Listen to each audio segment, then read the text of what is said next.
जीवन हमें एक मौका देता है, इसलिए जब भी सही कॉलेज चुनने का समय आए तो सिर्फ मंगलायतन यूनिवर्सिटी आपके बेहतरीन भविष्य और सर्वांगीण विकास के लिए। That they don't know what they're doing. That they don't know what they're doing.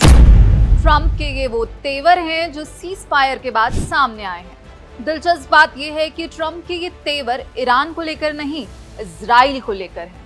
उस देश को लेकर जिसे ट्रंप लगातार समर्थन देते रहे, और न सिर्फ समर्थन देते रहे बल्कि ईरान युद्ध में इजराइल के साथ डट कर खड़े रहे। फिर अचानक ऐसा क्या हुआ कि ट्रंप का मूड खराब हो गया?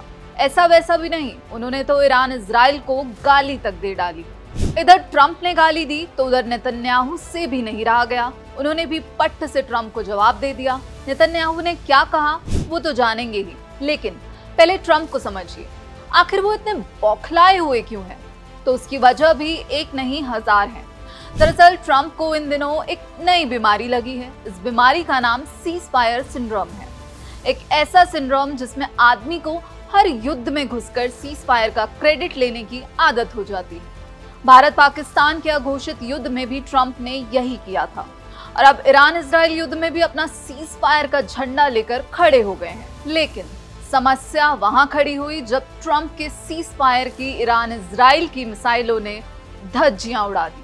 ट्रंप चिल्लाते रहे कि भाई रुक जाओ, ईरान तो ईरान, इजराइल भी बोला नहीं रुकेंगे। अब ट्रंप का बयान सुनिए। ट्रंप ने कहा, इजराइल ईरान पर बम ना गिराए, अगर आप ऐसा करते हैं तो ये बड़ा उल्लंघन होगा, अपने पायलटों को वापस बुला लें। आगे ट्रंप ने कहा कि वो संघर्ष विराम के उल्लंघन के लिए दोनों पक्षों से नाखुश हैं, लेकिन इजराइल के साथ विशेष रूप से नाराज हैं। उन्होंने कहा कि इजराइल ने समझौते के तुरंत बाद गोलीबारी शुरू कर दी थी। ये इतने लंबे समय से लड़ रहे हैं कि दोनों देशों को खुद नहीं पता कि वो क्या कर रहे हैं, और फिर यहीं इसी वक्त उन्होंने एफ वर्ड का इस्तेमाल कर दिया। हालांकि ट्रंप और प्रधानमंत्री नेतन्याहू के बीच बातचीत के बाद इजराइल ने कहा तेहरान के पास एक रडार इंस्टॉलेशन पर हमला कर उसे नष्ट कर दिया गया है। इजराइल का दावा है कि ये पलटवार ईरान की ओर से महज 2 घंटे में ही सीज फायर तोड़कर 2 बैलिस्टिक मिसाइल हमले के जवाब में दिया गया है। लेकिन अब इजराइल आगे और हमले करने से परहेज करेगा।